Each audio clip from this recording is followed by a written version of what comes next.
Greetings, Guardians. My name is Bife here. So, first things first, there's a big spoiler warning, and the thumbnail on this video is going to change within the space of about a week. As per usual, I will change my thumbnails into the variants that actually do contain spoilers about a week in, so that people have time to experience what I'm talking about before I spoil it for them.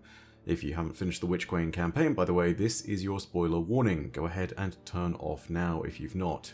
And by the way, you really should. Also, a very quick note before we start. Dynasty, the massive lore project that we made for 10 months and released a few days ago, was copyright struck in error yesterday. It has been fully restored, there is no strike on the channel, the video is available to watch, and there was nothing wrong with the video in the first place. This was done in error. The whole point of me saying that is not to lay blame at anyone's feet. It is merely the fact that I want you guys to know that this has a nasty tendency to screw with the video's performance. We invested a lot of time and effort into making sure this video could be the best it could be, and having this happen really cuts it off at the legs. So if I'd ask you just to do one thing, just go ahead, go back and give it another watch if you haven't already, or watch it for the first time if you hadn't previously. My team and I worked exceedingly hard on making this thing a reality, and seeing it get cut out for at least 12 hours has long-term ramifications potentially for the algorithm here on YouTube. So if you can help to mitigate any of that damage and make sure that it's still successful, I would be eternally grateful. Normally I go ahead and I sit there and I say at the end of my videos, as per usual, your viewership is quite enough for me. I tend to say that purely because of the fact that I know that some people don't care to like things, they don't care to go ahead and hit subscribe, they don't want to comment, they just want to go ahead and view things. This is the one time when I'm going to ask you to go ahead and do something like this with regards to a project of this scale, because your viewership is exactly what will get it back on track. Your viewership matters in this instance, even if it's something where you just have to open it in a window, close it down and let it run on mute. That would help immeasurably. And the reason I say all of this is purely because of the fact that it is important to make sure that the time and effort that we invested in this is properly returned, because if it's not, then there is a chance that we are not able to do big lore projects like this in the future. So, if you can, please go ahead and support by rewatching Dynasty. So sorry to have to even insert this at the beginning of regular content. You'll hear this in a few other videos until everything has leveled out, about 2 weeks later maybe, but yeah, I'm so sorry this is even something we have to do. But either way, thank you very much, and as a quick note, thank you very much to the team at Bungie for helping me get the video back online. As per usual, it's another example of how they have a world-class community team, and they were in contact with us very quickly about this when it was discovered that this thing had been struck in error. So yeah, thank you very much. Thank you so much to them for helping us clear all this up and making sure that everything went smoothly. Anyway, back to the video. Today's video we're going to be talking about the final cutscene of the Witch Queen's campaign, what it means, what's happening there, and what we saw. So, in order to catch everyone up, let's just go ahead and play that cutscene one more time. As a quick note, I don't know if this plays at the end of the normal campaign. I've only completed my campaigns on Legendary, and I only know other people who've done so. I know that's a very core Destiny player moment, but the point is, this might not appear on normal, I genuinely don't know. But this is what happens when you at very least complete it on the Legendary campaign.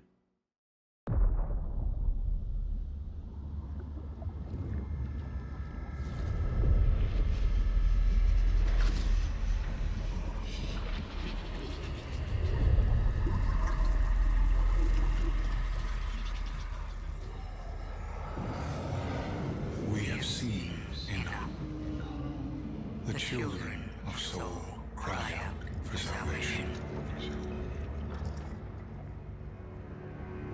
You promise them life, but deliver only death, as you have for so many before.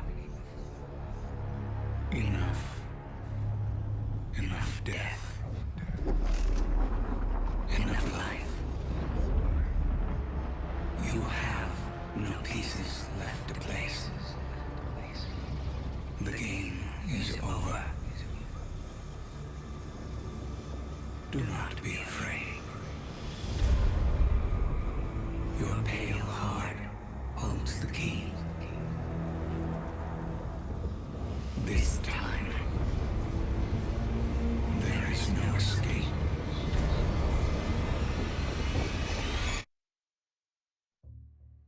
So, what did we just see? Well, the basic version is that for the first time ever, we've seen the embodiment of the darkness. The formless one, the whispers from the deep, the voice and the entity behind the dark powers that we wield. If we're to lean into our confirmation biases and flesh out what this character says and what's implied by them in the story of the Witch Queen, then unquestionably this is the Witness, the master of the darkness, and the ultimate foe that we'll be facing in Destiny 2's upcoming Lightfall and Final Shape expansions. But how do we know this?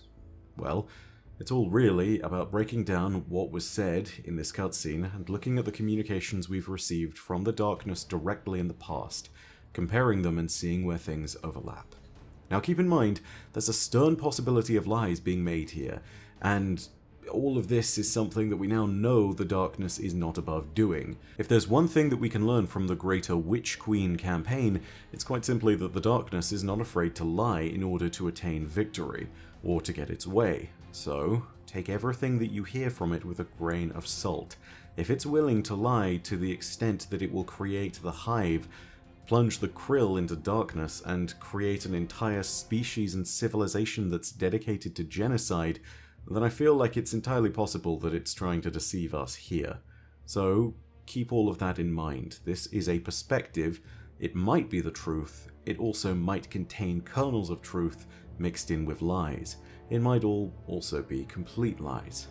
But the pieces do align here, and whilst all the information that we have been fed is from the perspective of the darkness, we should keep it in mind, because it does align with other things that we know in the game from other places.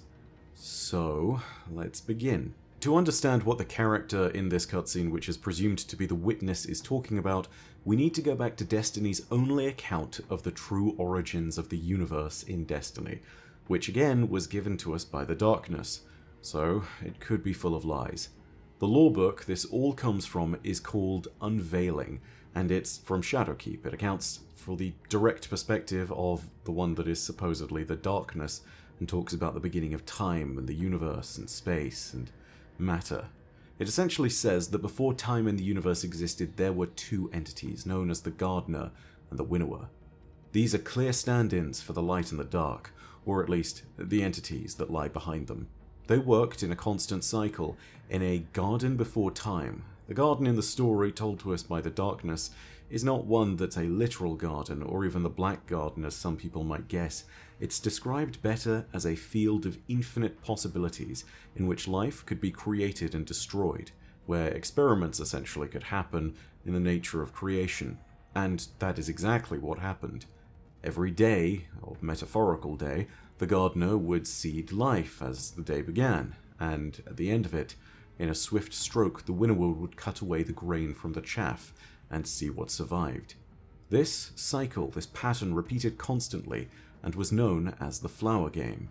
The patterns of this game were constantly repeated and were unchanged. And this is actually something that you can see. You can actually create a computer program with this exact notion of the 4 rules in the Flower Game, and it will do this one repeating pattern over and over again. This is essentially an analogy for what the darkness ultimately ended up believing in, that there was an order to the universe that had to be obeyed for everything to be as good as possible. This order, which I believe it's fair to say it would call the Final Shape, which was brought into being and abided by the sword logic. A very simple logic, which at the base of it all states that only the strongest life can and should survive. And in a way, there is a kindness in this, as the darkness would put it. The kindness which is simply that life should not be allowed to struggle and exist if it wasn't strong enough to exist. It's very much a brutalist theory. It's something which is akin to social Darwinism. It is awful in the perspective of trying to preserve all life. And it is also the complete opposite of what the Gardener believed. The Gardener detested this pattern. It detested the idea that life could not exist and find new possible ways to succeed and flourish. And so it stated that there should be new rules to the game, which would encourage others to step out beyond the boring recurring patterns of the game's normal tempo. All of this is described as a game, but keep in mind, the analogy and the implication here is that these aren't pieces and flowers that are being played with in the game. These are species and peoples and civilizations and maybe even as far as solar systems or universes, or entire pockets of space filled with life. This is already no joke. The Flower Game itself is a cycle of life and death, on a scale that we can't potentially know or imagine given that it's before time and space began. So it's hard to really understand where the limitations of the bloodshed of all of this was really starting with in the beginning. Of course, it mirrors the bloodshed that one would see normally in the universe, but even then, the scale of the sword logic implemented here is a little terrifying.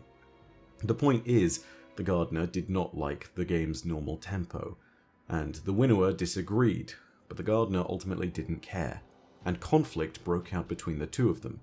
Through this conflict, the Winnower and the Gardener clashed, and that clash created time and the universe. This is the mythology that the darkness has been constantly telling us about, and there are reasons why it believes that it was right, which I've just stated. It's this idea that people should not have to suffer if they can't be strong enough to continue existing. You see, this is the other side of the coin. Whenever the Gardener tried to create new patterns within the Flower Game, they would inevitably grow different, and would not be what was successful within the game, and then they would die. From the Winnower's perspective, that is unnecessary suffering that could simply be avoided if the life never began in the first place, if it simply stuck to those simple patterns. The overall message of this is the simple test of well understood and rhythmic order versus the unpredictable but potentially beautiful nature of chaos. This is where our character from the End of the Witch Queen campaign comes in, and where the words that they speak become very important. This is where we sit and are able to draw a strong conclusion that this is a representation of the Winnower, that they and the Witness are one and the same. They say, "We have seen enough. The children of Sol cry out for salvation. You promised them life but deliver only death, as you have for so many before." These words are a direct reference to the Gardener within the story of the Flower Game and the Garden Before Time, or, in this instance, the Traveler's desire to create life with the new possibility that it might flourish in ways that are not in accordance with the Winnower's pattern. The Witness then states, "Enough. Enough death, enough life." This is a reference to the Winnower's belief that life beyond the successful patterns laid out in the sword logic which would lead to the final shape cause unnecessary suffering through their existence in the universe. This is something that it believes is morally incorrect, despite the fact that it has led to the creation of many great peoples, even if ultimately they do not stand the long test of time. Following this, it then states, "You have no pieces left to play, the game is over." This is yet another clear reference to the Flower Game and the original battle, or at least contest of sorts, between the Winnower and the Gardener. This is also the Witness declaring that it believes that the Traveler has lost the Flower Game, has lost this game of the universe, has shown that bomb logic cannot truly conquer sword logic. It believes that with Savathun's failed ploy to hide away the Traveler within her throne world and save it from calamity, that there is nothing that can be done to stop the oncoming storm. All of this aligns perfectly with what the Winnower has stated its beliefs to be in the Unveiling Lorebook, which once again makes me believe that the Winnower and the Witness are in fact the same. Now again, do remember that this may be full of lies. If the Witch Queen campaign taught us anything, it's that the darkness can lie and that it should not necessarily be trusted. But if this is the case, this would make the Witness the same as the Deep, which Oryx communed with in his time as the Taken King. It would make the Witness the true master of the Taken. It would make it the same as the Black Edge that Callus saw in his time of exile aboard the Leviathan. It would make it the same as the voice that called to us in the Black Garden and described itself as our salvation. It would make it the same entity that ultimately gifted us with the powers of darkness. It would make it the same entity that caused the Glycan to crash into the pocket of dark space when Callus's ritual was ultimately successful, and it would make it the same entity that Mara Sov encountered in her journeys beyond the Heliopause. All of this is troubling if it is indeed correct, but nothing is as troubling as the assertion that was made through the final few sentences of speech in the cutscene, as the Witness is clearly speaking to the Traveler throughout all of this, and it then says the most troubling words of all, "Do not be afraid, your pale heart holds the key. This time, there is no escape. This is where my answers fold into further questions. I don't know what is at the heart of the Traveler, and I don't know what we can do to stop the Winnower, but I think one thing is clear. The darkness approaches, and it's headed straight for the Traveler. Perhaps we'll find some means of stopping it when we confront whatever lies within the pyramid ship in the throne world. Perhaps it simply cannot be stopped. Either way, I look forward to finding out what happens next. However, there are also a few more small details that need to be looked at when it comes to this cutscene. In particular, I want to go ahead and point out a few things. First of all, you can see indeed that the various different planets being shown before the Winnower are the various celestial bodies that can be found within Sol. In particular, you can highlight Mars, which has been returned with the temporal distortions and anomalies across its surface. And before that, as the entity is walking down this corridor in the pyramid ship, it appears that we're looking at a variety of different statues on the sides. The statues, if you look closely enough at them, represent the various different inhabitant species of Sol at this point. I, for one, can see Eliksni, Cabal, Hive, and Human. The Witness clearly has had its eyes on the inhabitants of Sol for a long time, and wherever it sits, wherever it may stand within the core of its armada, I do believe that at some point we will be finding ourselves in this place, or at very least a place of similar importance, so that we might face it. And one last thing, something that I think goes back to some of the oldest lore. I actually want to point out the appearance that is not so commonly spoken about of the Witness. As it emerges from this portal, a portal that births it forth from a formless mass, similar to what we saw in the Black Garden in the very first Destiny 1 campaign ending. And of course, take a look at the hands and the movement of its body. These are all things that point to what was said very early on about the darkness, this idea that it was in fact formless. If you ask me, part of the reason for all of this is to do with simplicity. What is simpler as far as form is concerned than to be able to change your form to whatever you wish? You can make yourself simpler, and in some instances the simplest form is to simply be formless. This is also what was cited by the Leviathan in the Books of Sorrow, that the form and the formless would be at war. Even down to some of the original descriptions of the lore found in the Books of Sorrow, we can start to see that there are similarities between what we see now and what was written then so long ago. This has all the hints that the Witness is indeed the deep, the darkness, the entity. But hopefully that's explained it all for you. If you do have any more questions, go ahead and leave them down below in the comments section. I'll be looking to cover all of the important lore from the Witch Queen campaign before we move on to specific quests, so you can expect that in the next few days. But as per usual, know that your viewership is quite enough for me, and that in the meantime, my name is Byf. Rhodacia ad Astra. I'll see you, Starside.